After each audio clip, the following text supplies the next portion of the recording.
السلام علیکم ورحمۃ اللہ وبرکاتہ۔ ابھی حال ہی میں قریب سے آپ نے کراچی سے ایک خبر سنی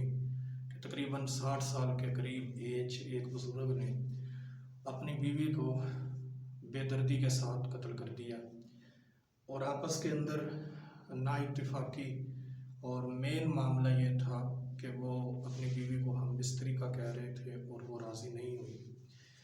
تو لہٰذا یہ ایک پرسنلی معاملہ تھا۔ اس کو عوام کے سامنے اچھالنا کرنا ویسے تو غیر مناسب ہے، لیکن اگر یہ بات یہاں تک پہنچ چکی ہے اور واقعی یہ معاملہ حقیقت میں ہے، تو کس ٹائم یہ وقوع ہوا، کیا دن تھا، کیا ٹائم تھا، اور کس نے دیکھا کس نے نہیں دیکھا، گلی کے اندر جو سی فوٹیز وغیرہ ہوتی ہیں ان کی کیا حقیقت ہے، کیا محلے کے اندر دائیں بائیں کسی نے کوئی شور نہیں سنا، تو یہ ساری چیزیں سامنے لانی چاہیے۔ اور اس کے بعد اس کو صرف محض پبلسٹی کی حد تک نہیں رکھنا چاہیے، بلکہ شریعت اسلامیہ کی روح سے بھی دیکھنا چاہیے کہ شریعت اسلامی اس معاملے میں ہمیں کیا کہتی ہے۔ شریعت ہمیں یہ کہتی ہے صحیح مسلم اور دیگر روایات میں کہ جب خامد اپنی بیوی کو اپنے بستر پر بلائے یا اس کو حاجت ہو، اور یہاں تک کہ وہ عورت اپنی رات ایسے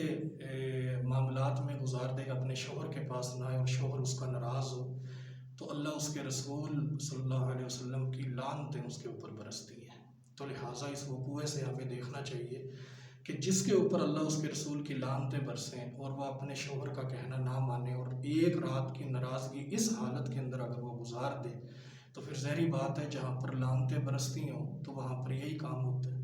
تو ہمیں یہ پتہ چلتا ہے کہ اسلامی ماؤں بہنوں سے ہم یہ ریکویسٹ کرتے ہیں اس وقوع کو مد نظر رکھتے ہوئے، اگر باقی گھروں کے اندر بھی اگر یہ معاملات ہیں اس طرح کے تو وہ اپنی اصلاح کریں۔ جن کو نہیں پتہ تھا اس معاملے کا کہ اللہ اس کے رسول کی لعنتیں برستی ہیں، تو ان کو پتہ چل جانا چاہیے، اور اس بنا پر یہ بھی یاد رکھیں کہ جب آپ اپنے خامند کو راضی کرتی ہو، آپ کا دل ہو یا نہ ہو، لیکن اللہ اس کے رسول صلی اللہ علیہ وسلم کی اطاعت فرما برداری میں، جیسا کہ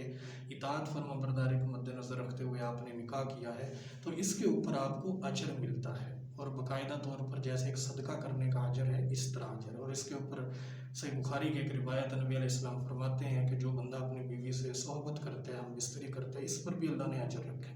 تو صحابہ کہتے ہیں اللہ کے نبی علیہ السلام اپنی خواہش پوری کی ہے، اس کے اوپر کیسا اجر؟ فرمایا اگر وہ حرام طریقے کسی اور جگہ پر کرتا ہے یا جیسے زنا کاری گناہ ملتا، بالکل اللہ کے نبی علیہ السلام، تو آپ اس نے جائز کیا ہے تو لہٰذا اس کے اوپر اجر ہے۔ تو یہ یاد رکھیں کہ ہم بستری کرنا اپنے شوہر کے ساتھ یہ آپ کے لیے باعث اجر ہے، نہ کہ گناہ ہے۔ شیطانی معاملات کو دور رکھیں اور اپنے خامد کو خوش رکھیں، اور اس سے گھر میں ڈپریشن کم ہوتا ہے، جھگڑے کم ہوتے ہیں، لڑائیاں کم ہوتی ہیں، آپس کے اندر محبت پیار بڑھتا ہے۔ لہٰذا جو شریعت کے اصول ہیں ان کو مد نظر رکھنا چاہیے۔ اللہ رب العالمین ہماری اصلاح فرمائے۔ ھذا ما عندی واللہ اعلم۔